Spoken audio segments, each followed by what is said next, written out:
Well, hey guys, thanks for joining me today. I wanted to go ahead and do a devotional with you, and we're going to take a look at God Himself and get a better understanding of who He is, what He's like, so that in our minds He's a little more clearly defined. We know Him a little better. And what I want to talk today about is a simple concept that He has in its ultimate form. He is this attribute of His is the ultimate definition of it, and what we have is the lesser version of it, but it's still a version of it. And this is the idea of freedom. God is free to do whatever He wants. He is all powerful. He can do anything. He has the ultimate creative abilities, and nothing can stop Him. If everything else other than God joined up together and tried to stop God, tried to slow Him down even from doing what He wanted, it wouldn't work.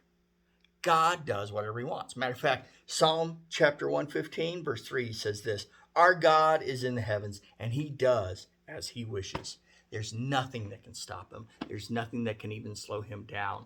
And there's not even a person who has the moral authority to say, God, you shouldn't do that, because God is perfect. God is the one who is good. What He is defines what is good, perfect, and true. And what He is not defines what is false, what is wrong, what is evil, what is flawed. And so we see this in God. And while we have a grasp on it from Psalm 115, I want to go ahead and take a look at what King Nebuchadnezzar said after he had a run-in with God. And so let's take a look at the book of Daniel, okay? Daniel chapter 4, and it's going to be starting at the tail end of verse 34.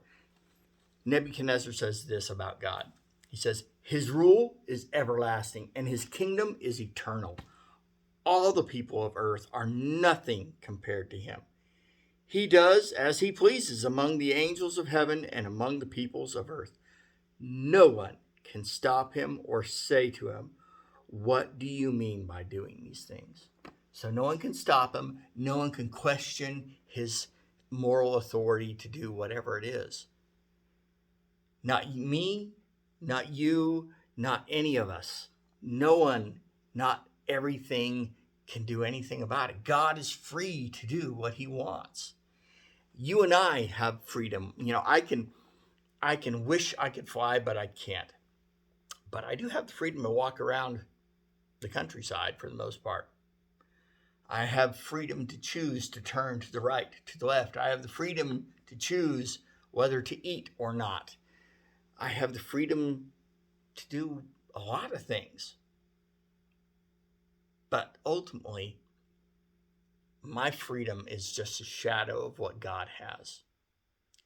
Now, God has the ultimate power and authority. Nothing can stop Him. So, aren't we glad that God is good, that God is patient and kind and loving and forgiving, all those things and more? Because if He can do anything, if He has the freedom to do anything, aren't we glad He restrains Himself from giving us what we deserve, or frankly, even just giving us something we didn't deserve, whatever that may be?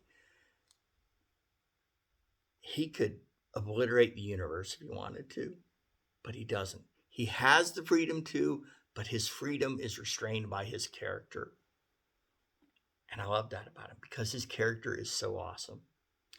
And so that's what I had for us today. Just remember, I love you guys, and I will see you next time. Bye.